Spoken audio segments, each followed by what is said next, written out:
నమస్తే, నేను మీ శివకృష్ణ బోరాడ. మనం జీవితంలో ఏదైనా సాధించాలని చెప్పి చాలా పరిశ్రమలు చేసుకుని ముందుకు సాగుతున్నప్పుడు కొన్ని సందర్భాల్లో మనం అపజయాలు పాలవుతుంటాం. కొన్ని సందర్భాల్లో మనం ఏదైతే సాధించాలనుకుంటున్నామో దాన్ని చేరుకోలేము. అలానే మనం కోరుకునేది మనకు దక్కకపోవచ్చు. ఇలాంటి సందర్భంలో మనం నిరాశ చెంది మనం డిప్రెషన్లోకి వెళ్ళి లేనిపోయినటువంటి నిర్ణయాలతో ఆత్మహత్యలు చేసుకోవడం లాంటివి ఎంత మాత్రం కూడా మంచిది కాదు. ఎందుకంటే జీవితంలో మనం ఒకసారి ఫెయిల్యూర్ అయినప్పటికీ కూడాను ఆ ఫెయిల్యూర్ నుంచి మళ్ళీ మనం సక్సెస్ సాధించడానికి కావాల్సినటువంటి చాలా పాఠాలు మనం నేర్చుకోవచ్చు. అలా నేర్చుకోవాలంటే మనం ఎల్లప్పుడూ కూడా మహాత్ముల జీవితాలు ఒకసారి తెలుసుకుంటూ ఉండాలి. మనకి అబ్దుల్ కలాం గారి జీవితం తెలుసు, మనందరికీ చాలా ఇన్స్పిరేషన్. ఆయన అబ్దుల్ కలాం గారు చిన్నప్పటి నుంచి ఎంత కష్టపడ్డారో మనకు తెలుసు. తను చదువుకుంటూనే ఇంకో పక్క వర్క్ చేసుకుంటూ తన యొక్క జీవనాధారాన్ని కొనసాగిస్తూ ఆ యొక్క ఏదైతే తనకు ఏముందో పైలట్ అవ్వాలని చెప్పి చిన్నప్పటి నుంచి బలంగా కోరుకునేటువంటి కారణం చేత ఆ పైలట్ కావడానికి గాను మద్రాస్ ఐఐటీలో ఏరోనాటికల్ ఇంజనీరింగ్ పూర్తి చేసి ఆ తర్వాత తన అక్కగారి బంగారాన్ని కూడాను అమ్మేసి ఆ వచ్చినటువంటి ధనంతో తన యొక్క చదువునంతటి కూడా పూర్తి చేసి తన యొక్క కోరిక ఏదైతే ఉందో పైలట్ అవ్వాలని చెప్పి ఆ ఇంటర్వ్యూకి అటెండ్ అయినప్పుడు అక్కడ సెలెక్ట్ కాకపోవడం, అంటే అన్ని అర్హతలు ఉన్నప్పటికీ కూడా అప్పటికే ముందుగానే కొంతమందిని సెలెక్ట్ చేసుకోవడం వల్ల ఇతనికి అవకాశం లభించకపోవడం, చాలా నిరాశ చెంది ఒక చోట కూర్చుని ఇంత కష్టపడ్డాను, ఇంత శ్రమ పడ్డాను, అయినా సరే నాకు సక్సెస్ రావాలని చెప్పి చాలా బాధపడుతున్న తరుణంలో అక్కడ ఋషికేశ్ దగ్గర ఒక ఆశ్రమం దగ్గర శివానంద స్వామి అటుగా వెళ్తూ ఆయన చూశారనమాట. ఆ పిల్లవాడు చూసి ఎందుకు బాధపడుతున్నాను చెప్పి అడిగినప్పుడు ఆ పిల్లవాడు జరిగిందంతా చెప్పుడు ఎంత శ్రమ పడ్డానంటే నిజానికి అన్ని అర్హతలు కలిగి ఉన్నవాడిని, కానీ నాకు భగవంతుడి అవకాశం ఇవ్వలేదని చెప్పి చాలా బాధపడ్డారు.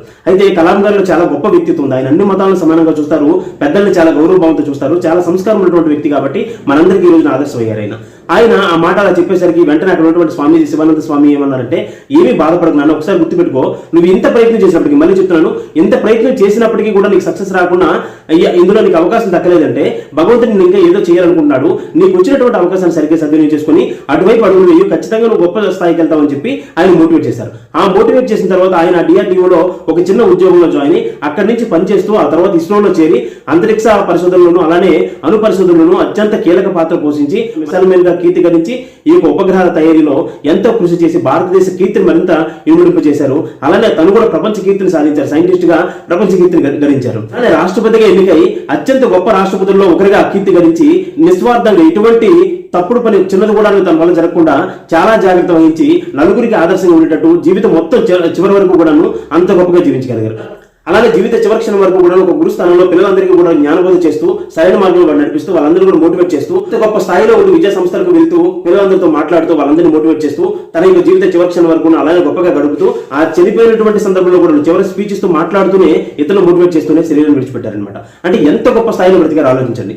మనం ఎప్పుడైనా సరే మన జీవితంలో ఏదైనా దక్కకపోతే వెంటనే మనం నిరాశ చెంది ఏదైనా చేసుకుంటే మంచిది, లేకపోతే ఈ జీవితాన్ని ఇక్కడ విడిచిపెట్టడం మంచిది అని చెప్పి ఇలాంటి ఆలోచనలు ఎంత మాత్రం రానివ్వకూడదు. ఎందుకంటే జీవితంలో మనకు ఒకటి దక్కలేదు అంటే భగవంతుడు మన కోసం ఇంకేదో నిర్ణయించి ఉంచుంటున్నాడు. అయితే నేను చెప్తుందంటే ఎవరైతే పూర్తిగా కష్టపడుతుంటారో, ఎవరైతే నిరంతరం శ్రమిస్తారో వారికి కనుక అందులో దక్కకపోతే వారికి ఇంకొక మార్గంలో ఏదైనా అవకాశం వస్తే అప్పుడు అడుగులు వేస్తూ జీవితాన్ని మళ్ళీ పునః ప్రారంభించాలని చెప్పి వారికి చెప్తాను. ఎటువంటి ప్రయత్నం చేయకుండా ఖాళీగా ఉండే వారి గురించి నేను మాట చెప్పడం లేదు. నిరంతరం శ్రమించినప్పటికీ కూడా సక్సెస్ రాకపోతే ఎంత మాత్రం నిరాశ చెందకుండా మరొక రంగంలో అడుగుపెట్టి అందులో సక్సెస్ సాధించి గొప్ప స్థానానికి వెళ్ళిన వాళ్ళు ఎందరో మహాత్ములు ఉన్నారు. కాబట్టి వాళ్ళందరికీ లైఫ్ స్టోరీస్ వింటూ మనం నిరాశ చెందకుండా ఎల్లవెల్ల కూడా సన్మార్గంలో నడుస్తూ ఎల్లవెల్ల కూడా మనం మోటివేట్ చేసుకుంటూ ముందుకు సాగినట్లయితే ఈ సమాజాన్ని మనం మరింత ప్రభావం చేసేటట్టు, మనల్ని మనం తీర్చిదిద్దుకునేటట్టు, ఒక గొప్ప ఉన్నత శిఖరాలు అధిరోహించినట్టు మనం ఖచ్చితంగా ఉన్నత స్థితి చేరుకుంటాం. అందులో ఎటువంటి సందేహం లేదు. ధన్యవాదాలు. జై హింద్.